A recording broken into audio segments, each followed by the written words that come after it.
Guys, David here, back with, I guess you could say, maybe part 2 of the laptop video. As you can see, it is now running. Now, it does not have the hard drive that I was expecting. Another friend of mine actually gave me a hard drive locally, so I slapped that in there, and now the computer's running, of course, and I decided to go with Windows 7, so we'll go ahead and bring up the properties here. Wait a second for everything to load. As you can see, I am running a 64-bit OS, and there's the CPU clocked at the proper speed. Must have done a WEI on its own, because I never asked to 4 gigs of RAM.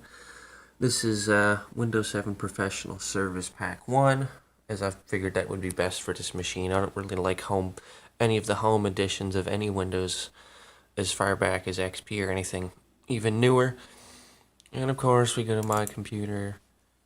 It's 297 gig hard drive. That's what Windows views it as, even though it is a 320. This machine actually is quite snappy for the age.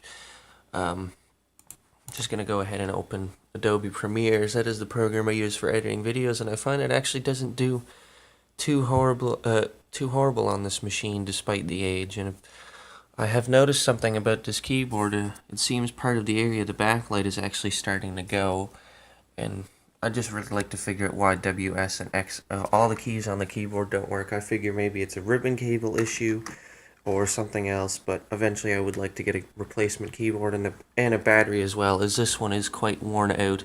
It only holds about an hour's charge. And for whatever reason, Windows seems to think that there's an option for a second battery, which is really strange. Now, obviously, this machine won't be stupidly fast with a mechanical drive.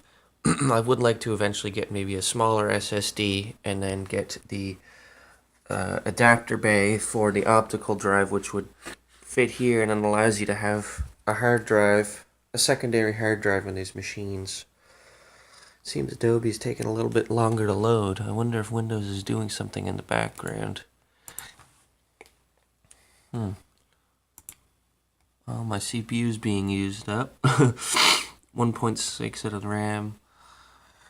As you can see, it is a dual core, so obviously Windows would show. Now, I would like to see if I can't get the fingerprint scanner to work. And one thing I discovered about these laptops is you can't seem to use the proper sound drivers from Dell's website. It actually ends up breaking stuff. It broke the sound, and then I had to restart and wait for Windows to redo the driver, even though they apparently say it's the driver for this machine. It doesn't work. So, as you can see, we've got Adobe loaded. So we're just going to go ahead and go File and Export, just for a little, show you how well this thing actually does exporting 1080p video. This is just a little video of me playing guitar I threw together quickly. Yes, I want to replace it, so